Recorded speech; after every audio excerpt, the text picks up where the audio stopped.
Welcome to our presentation on Amazon's investment project. My name is Angela, and today my group members Lance, Eric, Ryan, and Karen are here to propose various growth opportunities for Amazon through our management accounting concepts.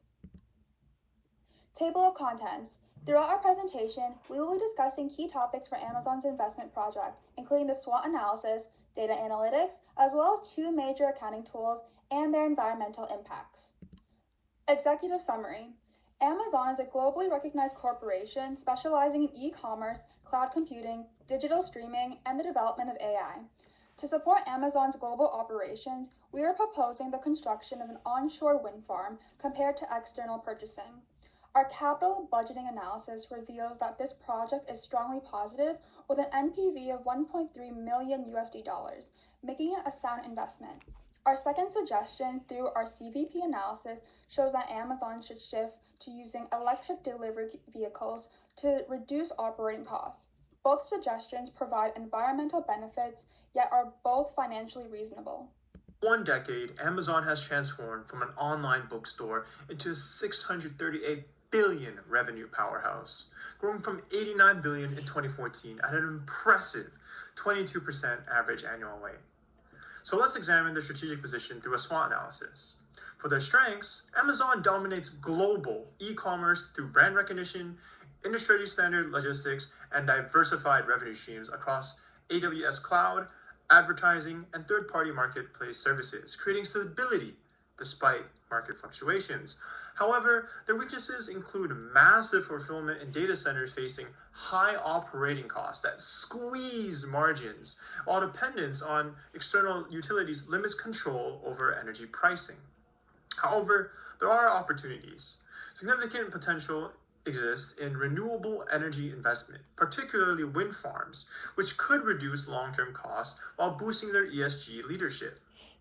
But being wary of threats, Amazon faces rising energy prices, aggressive competition from Walmart to Temu, and cloud rivals like Microsoft and Google who are also pursuing sustainability. Now, looking at their revenue evolution, the story is one of strategic diversification.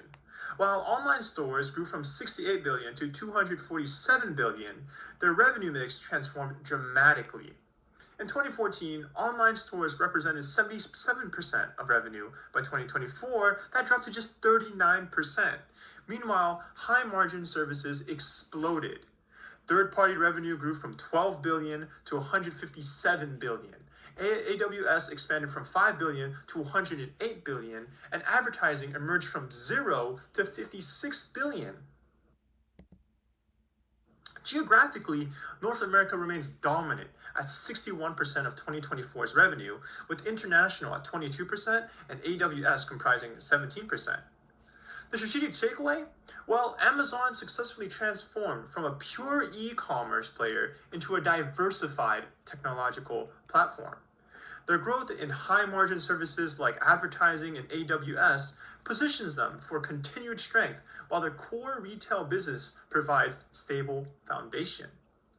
In conclusion, Amazon's revenue diversification and sustained growth demonstrate a company well-positioned for future success. Now we're moving on to our first management accounting tool, which is capital budgeting, where for this part of the project, we looked at whether if Amazon should build a 210 megawatt wind project to generate its own electricity, or if they should continue outsourcing it. And to evaluate that financial side of the decision, we used a discounted cash flow model focusing on net present value. Now, the question that we're trying to answer here is if Amazon should invest $294 million to build its own 210 megawatt wind farm, or should it just continue purchasing renewable energy externally through purchase price agreements at $60 per megawatt hour.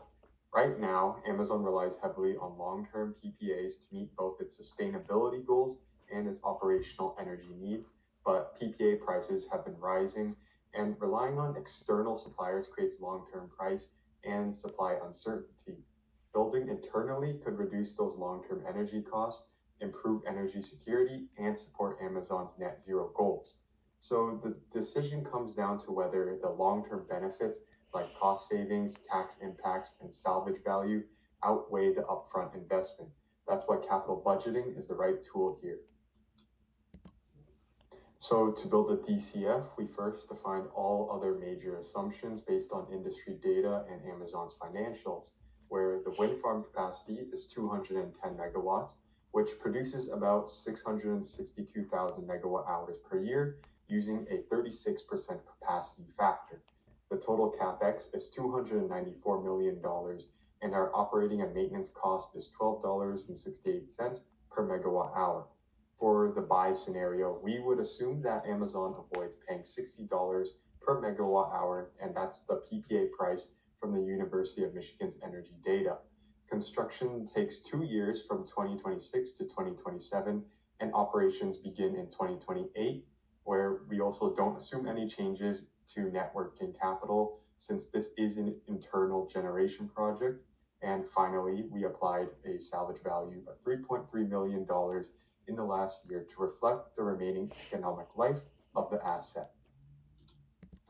So to discount the cash flows, we needed to calculate Amazon's weighted average cost of capital, and using Amazon's annual report plus market data like the risk-free rate and beta, we arrived at a weighted average cost of capital of 6.99%.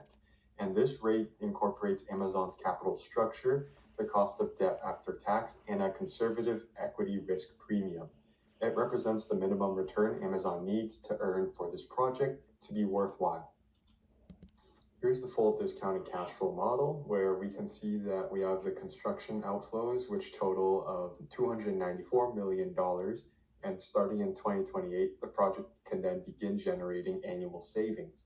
These savings come from avoiding PPA costs and only paying operating and maintenance costs, which gives us about a $31.3 million per year in net benefit. In the final year of the analysis, we then add the salvage value on top of the operating savings. After discounting all of these cash flows at Amazon's weighted average cost of capital, we would then get our net present value. And again, here's a quick summary of the discounted inputs that we used. Again, our discount rate is 6.99%, which is based on Amazon's actual capital structure and market returns. These inputs ensure that our NPV reflects Amazon's real cost of capital. So with using a 6.99% discount rate, the wind project generates a positive NPV of about $1.3 million. That means the project creates value for Amazon even after accounting for the full construction cost, the ongoing operating costs, and discounting everything back to today. So financially, the project should be accepted. Beyond the numbers, there are important management implications to consider. The project is financially viable, but it also reduces Amazon's dependence on external PPAs and gives them a stable internal source of renewable energy. It supports Amazon's climate pledge strategy and strengthens their ESG profile. And because PPA prices have been volatile, building internally also reduces Amazon's exposure to long-term energy price risk. Overall, it's a financially positive sustainability investment with strong strategic benefits. Moving forward to our next section, I'll now be walking through our second management accounting tool, relevant costing and CVP. We will use these tools to evaluate whether Amazon should switch from diesel delivery vans to electric vans. Now let's start with the issue driving this analysis. Now the key question we need to answer is whether Amazon should replace its fleet of diesel Sprinter vans with electric vans given major differences in fuel, maintenance, carbon costs, and required charging infrastructure. Relevant costing will let us compare only the costs that change between the two alternatives, and CVP analysis tells us how many deliveries are needed to break even. Now let's look at which costs actually matter. When comparing our two options, we exclude costs that won't change, like driver wages, insurance, and overhead. The relevant costs are fuel, maintenance, electricity for EVs, carbon emissions, and charging infrastructure. Now these are the differences that impact Amazon's next decision. Moving forward, we can now compare the costs per delivery. Now our analysis showed that diesel delivery costs are about 17 cents per package, while EV delivery costs are about 7 cents per package. That means that EVs are roughly 60% cheaper per delivery. This cost advantage is mainly due to cheaper energy and lower maintenance. With that in mind, the next step is understanding the fixed cost of switching. Considering a scenario where Amazon has to replace 20 vans, the company must consider EV purchase costs, resale of old vans, and charging infrastructure. This results in about $500,000 in net fixed costs. The savings per delivery, our contribution margin, is 10 cents. We use these numbers to calculate the break-even point. Now dividing the $500,000 in net fixed costs by the 10-cent contribution margin gives us a break-even point of about 4.78 million deliveries. With 20 vans completing about 1 million deliveries per year, Amazon breaks even in roughly 4.8 years, which fits well within a normal fleet replacement cycle. Now, since Amazon already operates a large and growing EV fleet, this analysis reinforces that continuing to replace the remaining diesel vans is financially sensible. The lower cost per delivery, reduced maintenance, and elimination of diesel emissions all create long-term savings that justify completing the shift to electric vehicles. Strategically, switching to EVs cuts delivery costs by more than half, reduces diesel emissions, and pays back within 5 years. This supports Amazon's long-term goals to lower carbon emissions and to move toward cleaner last-mile delivery. Overall, both management accounting tools support Amazon's sustainability strategy. The DCF shows the wind project delivers positive financial value, and the CVP analysis shows that EVs save costs and break even in under 5 years. Together, these tools highlight how Amazon can transition towards renewable energy and zero-emission delivery. Looking at our investment plan, we have significantly reduced carbon emission through using wind energy to power fulfillment centers, delivery hubs, and data centers to reduce the company's reliance on fuel-based electricity. This leads to lower greenhouse gas emission and reduces corporate carbon footprints. There is also a long-term reduction in Scoop 2 emission from originally purchasing electricity to producing it with our wind farms. Compared to natural gas and diesel, wind power reduces the harmful aspect of the environment as it does not produce air pollution or water contamination. Overall, this has helped to strengthen the company's reputation and set an example as industry standards. Therefore, being a major lead in the industry, it motivates other companies to follow their strategies in building a better community. It also helps to create a better brand image as it increases public trust and positions the company as a leader in sustainable innovation. In conclusion, since we have a positive NPV in this project, we should dedicate investment to this proposed solution. Upon review of the financial and non-financial consideration, this project has demonstrated a positive effect to the long-term growth of the company as it improves ESG and the overall sustainability environment.